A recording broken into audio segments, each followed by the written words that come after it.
And we're back with the Johnson F7B-9 seawater pump, the raw water pump. Now we're going to reassemble this unit. So while we're talking about this, let's take a look at one of the parts. So this is this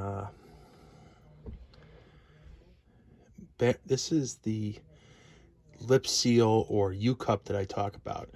Now, what you got to remember is that if you this ring side here with where you can see the the beryllium copper brass spring, that face in both sides either faces the oil side or it faces the water side. This is the back face that you're going to use a press tool on to attach to install it. Also, you want to take a look at some other parts here. So if you buy a kit to repair one of these units, you're going to get various parts. So the current kits are Johnson SPX Flow, and they include a mechanical seal like this, which opens up and looks like this. This little guy here is your seal in the more modern pumps. The older pumps use the I call it a U-cup, but it's a lip seal as a seal for both sides. Whereas the newer design uses this mechanical seal as your water seal. Also, you're going to see in these kits, they come with different lip seals that go to other pump models. So don't be alarmed if you see other parts in there. There's a washer they include. Some of these kits include include O-rings for a seal rather than a paper seal like the pump we're doing right now. So let's start working on the pump. Now, first things first, we've got to take this unit here, and we're going to put this seal down into it. Now, right now we're looking at the oil side. So you're going to put that seal down in there, and notice how the seal faces up. So you see the spring in there. So now this has got to get pressed in by thumb pressure, just to get it in, thumb or finger pressure to get it in place. What's going to happen when you go to press in the bearing assembly, what's going to happen is this thing is going to push out, because there's air pressure, because you're making a tight seal with the bearing assembly. And we'll talk about the bearing assembly in a minute here. So now that's in there pretty roughly. It's not going to be not perfect, but it doesn't have to be perfect. It just has to be lined up as well as you can get it, because the goal is that it makes a seal around, well, it has to be flat and it has to be level. That's the key thing. Now, here's the shaft unit. So the bearings in this, I checked, they have a couple bits of corrosion on them, but generally they spin fine. Usually they don't go bad. If you're going to replace them, you've got to pull, there's an external snap ring there, and there's also another one on the other side right there. They get pulled off, and use a press to push them out, or a hammer and a punch to put the hammer and a punch and a vise to push them out. This bearing I'm holding up right now is the SKF 6203-2 RSH. These are the recommended bearings for these pumps. You generally want to use this bearing, this kind of bearing, in SKF 6203. Now, next step, we're going to take a piece of PVC pipe. This is 3/4 inch Sked 80 PVC pipe. Cut it on a chop saw. It's about 2 11/16 inches long. We're going to put this underneath the seal as a guide, so that when we press in the bearing assembly here, what'll happen is when we push this assembly in, this will hopefully prevent the U-cup or lip seal from coming from pushing its way out. It may still pop out, but we have these pipe pieces to use to press them back into place in the right height, right elevation, so they remain flush and in the correct orientation.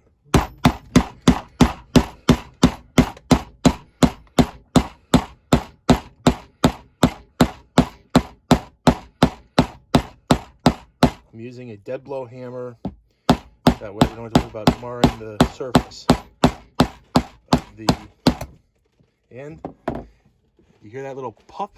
That little puff was the seal coming undone. You can see in there where the seal is visible. It's just slightly visible. It's popped out of place. What happened is there's air inside. There's air getting trapped in between the bearings and the bearings and the seal.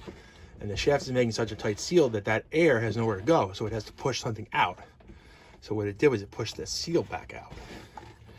And that was one of the issues what I was having when I was trying to make the second video the first time. So now, we're going to take this snap ring here. This is the one that retains the bearing assembly in the housing.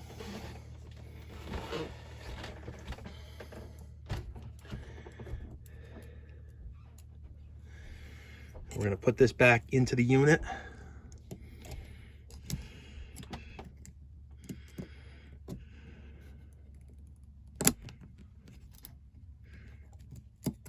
And it's going to fight me a little bit, which is all right. We can get it. These tend to do this sometimes. It's not the end of the world. Depends on your snap ring pliers. And there we go.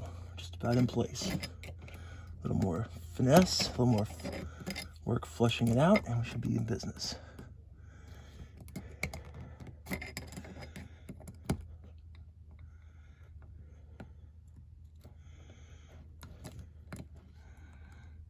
And let's see here. There we go. Looks like she is seated, which is what we want. So now this turns nice and freely. Now, we're going to flip this thing over. We're going to spin everything around here. We're going to go to our trusty vise. And we are going to work on doing some work on pressing this, putting this back together.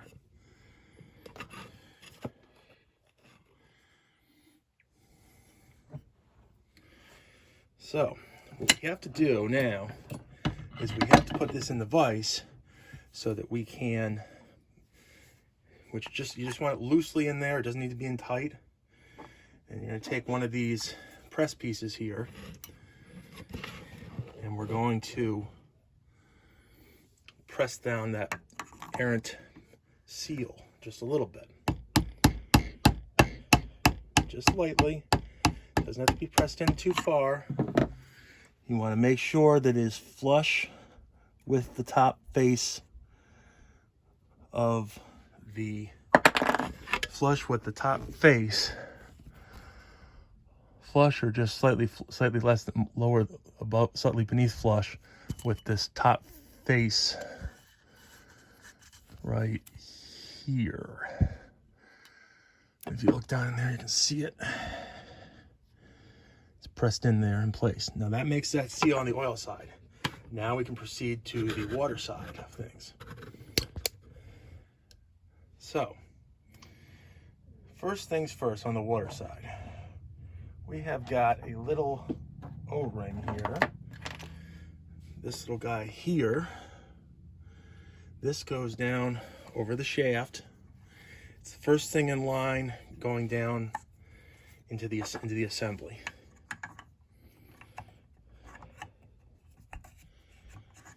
That goes in place. Next thing in is this little spacer here, which we saw in this first video.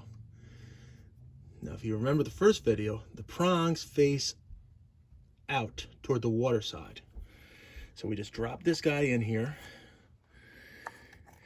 it'll seat, and once it seats, we can then place the other lip seal, this guy here. Now remember, like the other seal, the spring side faces up into the water, into the water compartment, the water portion. Now we're going to press this in by hand first. Get it as tight as you can get it by hand. Minimize the amount of tapping, because what you don't want to do is tap on the spring. That will cause damage to the spring. You need to go very easily on everything, because if you damage the spring, you're going to eliminate you're going to ruin whatever effects you had of replacing the seals to begin with. So I'm just using this tool as a press piece by hand. No hammer, no force. You're going to have to feel in here to make sure that the seal is level and oriented right. Once you're sure that that's oriented right and correctly, you can actually proceed now to the impeller. Now, for the impeller, before the impeller, before the impeller, we're going to take some of this grease here. This is a Molykote tool, or 111 silicone grease. And we're going to spread just a tiny bit of that on the shaft. This is just going to be used as like a release so that it's water safe and rubber safe grease.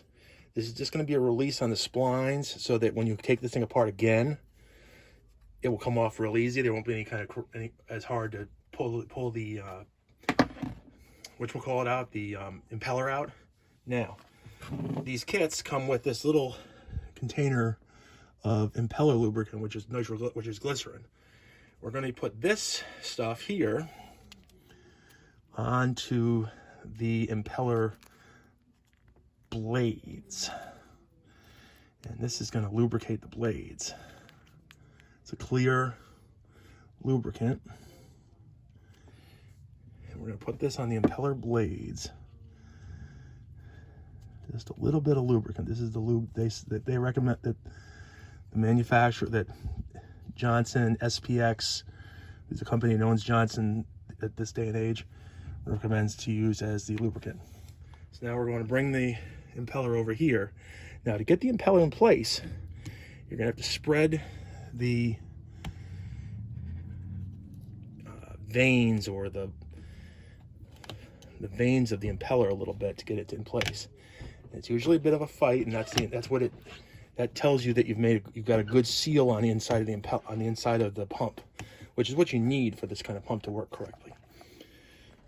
Once you get it lined up in the splines, you should be able to push this down in. That's the tricky part, getting it lined up in the splines. Once it's lined up in the splines, it'll slide down the splines easily.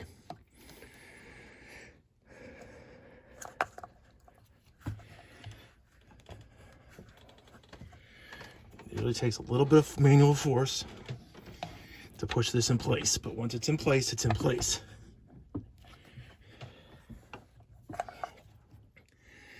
You can use a press, you could use a hammer. It doesn't really matter. The purpose of it is, what you're doing is just trying to get this down in place. You can see it kind of doesn't really work to use a hammer. You just got to jam it in, you got to force it in. I say jam, but you really got to force and coax it in, because it doesn't want to go in. And that's the point of a good impeller arrangement, is that this impeller is going to go in perfectly and stay in there tight to the wall, so when it's pumping, water's just flowing and moving right through the whole pump assembly. Usually takes a few minutes worth of pushing, and industrial strength pushing and shoving to get everything where it needs to get everything seated. So don't be surprised or worried that it's taking too long.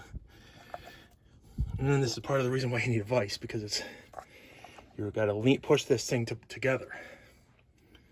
That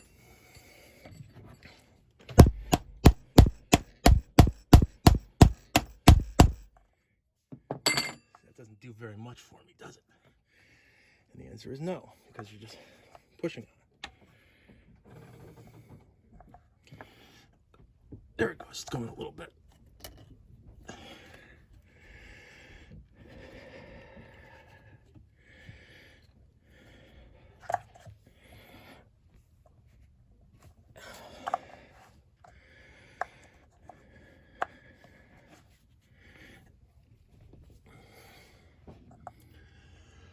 And we're going to take a break for about a minute here.